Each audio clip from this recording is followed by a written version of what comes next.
So what I want to do is take a look at the data from 2017 to 2021 for the crypto and digital asset market and see which ones were left standing and which ones actually hit their all-time high.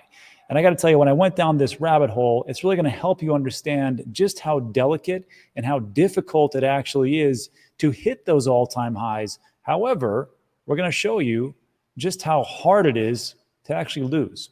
So what I did was I took a look at CoinMarketCap /historical, and we took a look at from December 17th, 2017. And I laid this out. There's a link in the description, and this is Google Sheets. And I took a look at the top 53 cryptos at that point to see what their all-time high was, because around that time is when things hit off as far as like Bitcoin and a lot of different other cryptos and digital assets to the high as far as 2021. And you can just see here just how we went through from 2017, or of course, some of these actually hit in January of 2018. So that was their high. And I took that very high point and took a look at what happened in 2021. And we can see that as far as Bitcoin went from almost 20,000 to 67,000. So there's a big check mark here. Our X, all-time high last cycle, yes. Ethereum went from 1365, 4627, 2021. All-time high, yes. And then things get a little wonky. Bitcoin Cash didn't hit it. XRP didn't hit it. And it wasn't because of the problems with the company Ripple or XRP. It's because Gary Gensler and the SEC sued him. Let's just call a spade a spade. Litecoin did it. Cardano did it. And now we get into some other ones that you may have never have heard of. IOTA, Dash, NEM, Monero did, which is pretty good. Bitcoin Gold, no one remembers that. Stellar, I can't say it did because it actually was equal to the 2017 to 2021 high. EOS didn't hit it. Neo, Ethereum Classic did. This thing called BitConnect. I don't know if you remember that one. It was a big scam. Waves did. Dogecoin did. Binance Coin did. It went from $22 in 2017 to a high of $6.71. That would have been a great one. Dogecoin did great. Went from a penny of the high in 2017 to 73 cents in 2021. And then Decred, which someone really remembers, but it's still out there, actually did it. And then the last one is Digibyte. It went from 11 cents to 15 cents. So when I talk about this as far as like the 80-20 rule, what I'm saying is that out of all these ones in the top 53, you only had 20% or 11 out of 53 that hit their all-time high again from 2017. What does that mean? That means 80% of these cryptos, 80% of these cryptos in the top 53 couldn't even hit their all-time high. So I came into the market in 2017, and I can tell you a lot of the narratives that you hear about right now were the same narratives you heard about back in 2017. The community is great. The technology is awesome. We've got a really big, huge backing, and we're going to be fantastic, and all you got to do is just hold on. And it was for everything you see right here, it was the same thing repeated in 2017 as we see in 2021. And we're going to see this moving into the next bull run cycle and whenever it is, 2024 or 5 or 6. So that is the first part. And it was pretty eye-opening because now I understand that, hey, you know what? A lot of these things that people talk about, obviously, it's going to be very difficult for them to hit an all-time high from 2021 moving into 2025. And we can see the data, it's only 20%. 1 out of 5, just not going to make it. That's in the top 50. I've gone in the top 100, might be a little bit worse. So that was the first part of it. And the next part I want to take a look at was, well, even though this happened and it didn't actually hit it for all these ones, only 20%, what was the all-time lows? And we'll get into the actual wins, but we can see that the all-time lows for Bitcoin, it went from $19,000 to $3,200. Ethereum went from 1365 to 84. And all these things I'm going to talk about, why am I talking about this? Why is this important? It's because even though you take a look at it in the very first one, you're like, Bitcoin only went from 19,000 of the high to 67,000. That's like what, 3.5x? It's not really, 3.4x. It's not really that big of a deal. Ethereum 1365 to 4627. When you see these types of things, you're like, well, who cares? Litecoin 318 to 347. But we have to take a look at more of the data, which is there is a lot of points that was super low during this time frame. And I know we know that these things go down lower, but it's good to understand, and why I'm always talking about dollar cost averaging, lump sum, and dynamic dollar cost averaging. It's because when you hit these lows, and these lows are around for quite some time, and we're feeling those right now, we can see that from the low to the high, it's massive. Bitcoin, 3,000 to 67,000. Ethereum, 84 bucks. Yeah, it used to be $84 to 4,600. Dash, which one that didn't really come back well. I mean, it hit $41 to $396. And even though it didn't hit its all-time high, you can see that in every single case, except for BitConnect, because that was a scam, the low to the 2021 high, you still did pretty good. So like when I talk about like it's hard to actually lose, it's hard to actually lose if you actually do the right things and say, you know what, maybe I'll get it. Now, not to say that you should start investing into Stratus, even though it, you know, the all-time high in 2017 was $19, but look at the all-time low, 19 cents to $3.14. Ardor, no one remembers this stuff. It went from 2 cents to 49 cents. Hypercash, again, it's like ranked 1,000. 62 cents to 270. So when I say it's kind of hard to lose, it's kind of hard to lose, especially if you're gobbling all these things up. So the next question would be, well, when were these dates actually hit? That's what we get here. So the dates for Bitcoin, Ethereum, and again, you can go through all this. I'll link this in the description. You'll see it's a lot. It's either 2018 or 2020. And around March 18th, 2020 or March 12th, 2020, what was the big thing right then? That was when we had the pandemic. So when I took a look at this data, the bottoms, the all-time low dates for these cycles usually happened 1 year after the all-time high, December 14, 2018. What was it a year before? 2017, December 14th or December 17th.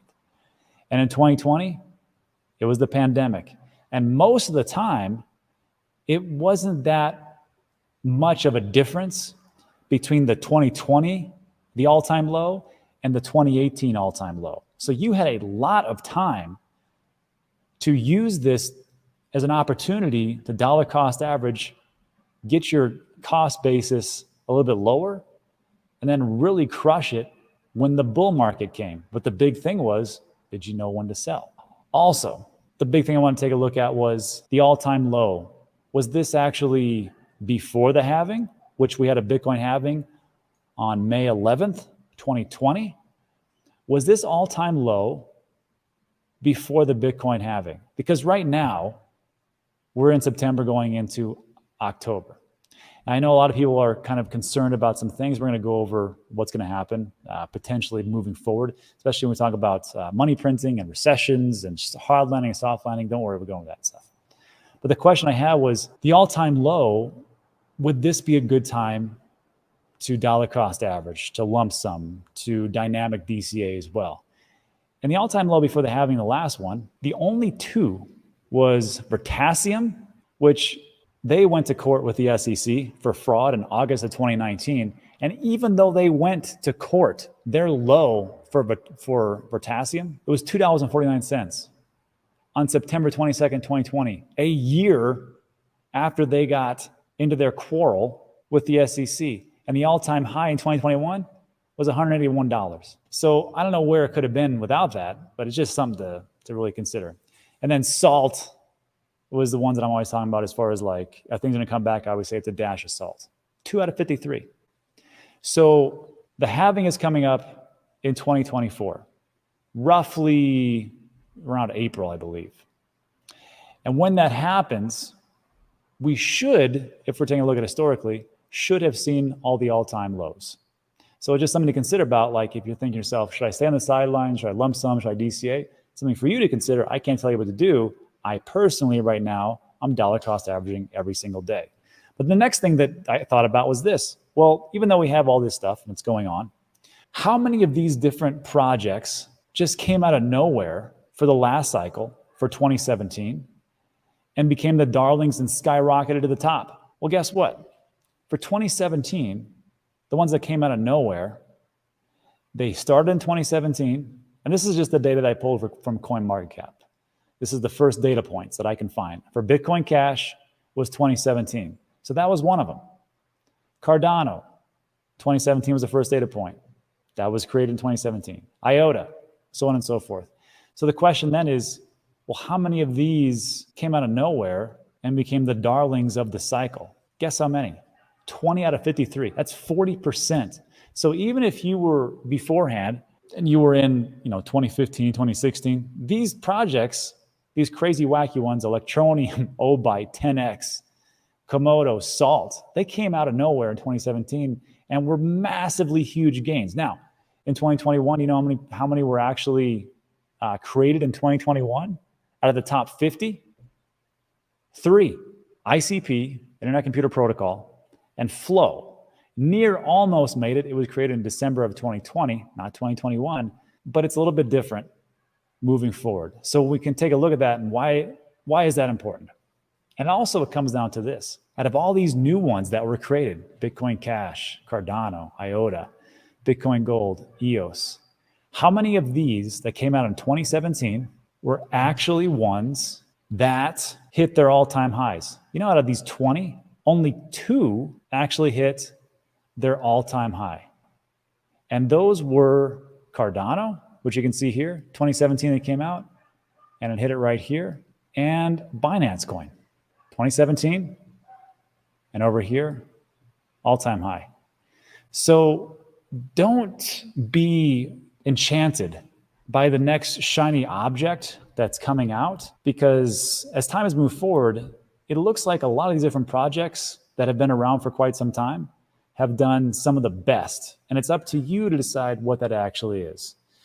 So the last thing I also took a look at was the top 50. So out of all these projects that were from 2017, how many of these are actually in the top 50? And it was pretty close to what we saw as far as the which ones hit 2017 to 2021 and were in their all-time highs. That was 11, so roughly 20%. And the 2023, the top 50, you have 14 out of 53. So roughly the same things. There was a couple new ones like VeChain, a couple other ones, Binance, Doge, Waves, which was quite interesting.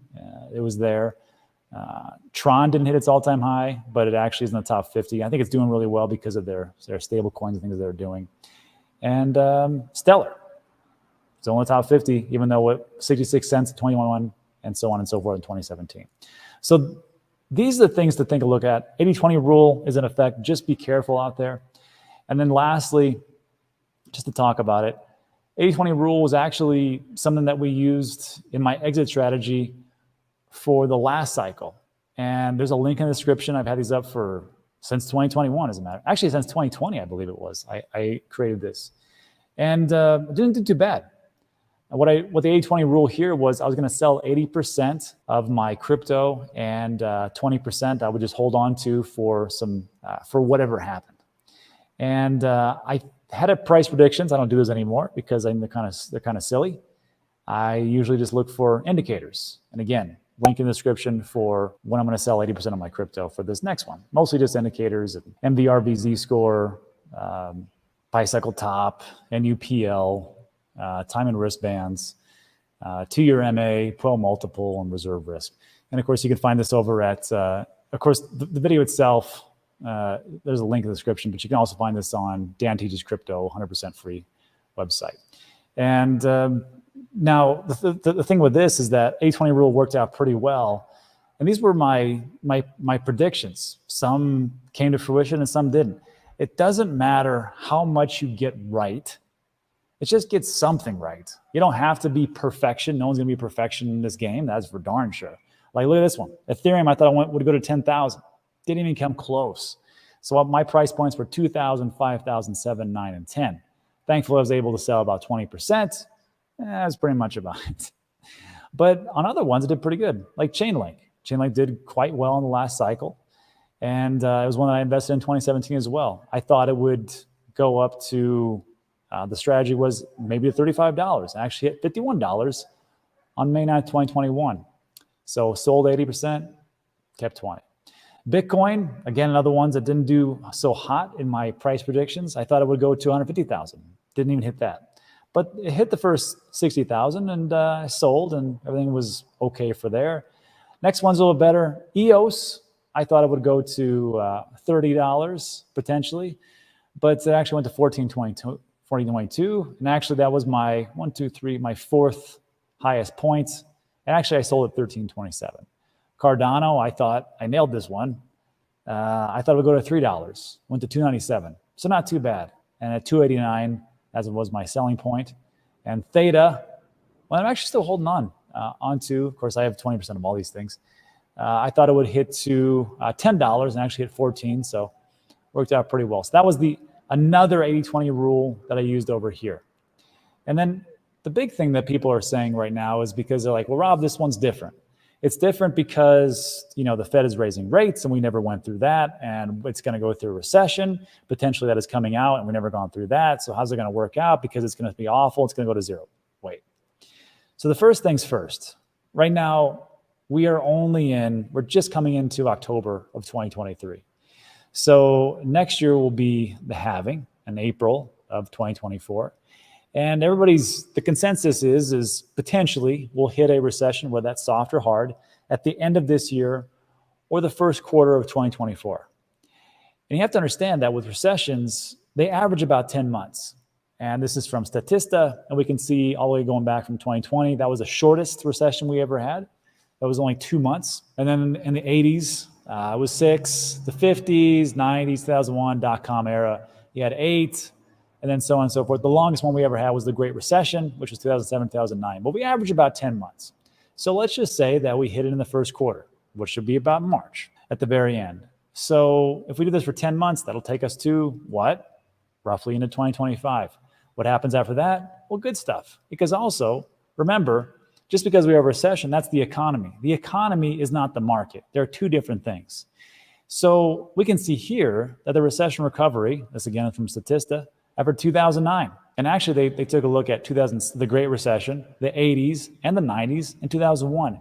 And we can see that a year from the trough or the low point for the market during a recession is when they made most of their gains. In the Great Recession, you were looking at 65, almost 70%. Now you had to wait a second year to get to 84%, but I don't think anybody really cared about that. Actually, in the 80s, after 1 year from the very low point, you're looking at almost 60%, fell down to 48. And then the 48s, you came over here to around 36%, in the 42, and so on and so forth. 1 year in 2001, not too well, but 3% 2 years later. So moving forward, in all honesty, in the recession, the markets bounce back first in the recession, and then the economy recovers. And we can just see right here. Here's the M2 money supply, which everybody's worried about because of liquidity. And I'll just answer that real quick. Did you know that we peaked out around July 2022, started coming down, and then, oh, look at this.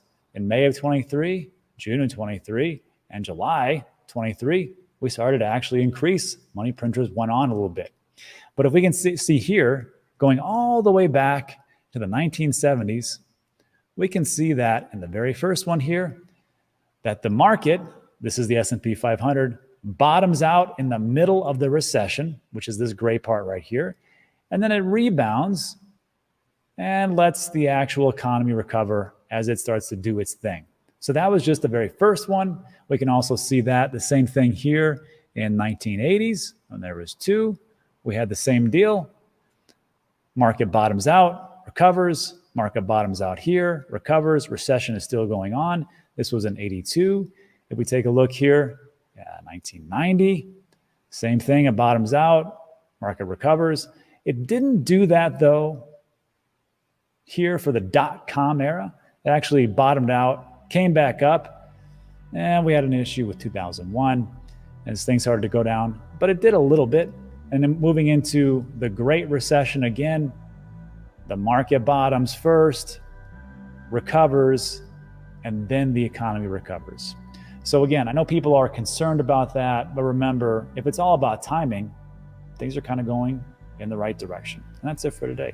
So look, that was a lot of information to go over, but again, you can find all the links in the description, especially the spreadsheet, so take a look at that, but that's it for today. So if you like today's video, give it a thumbs up, consider subscribing. Everything we talk about is time sensitive. But that's it for today. Thanks so much for stopping by. I appreciate it, and I'll see you on the next one.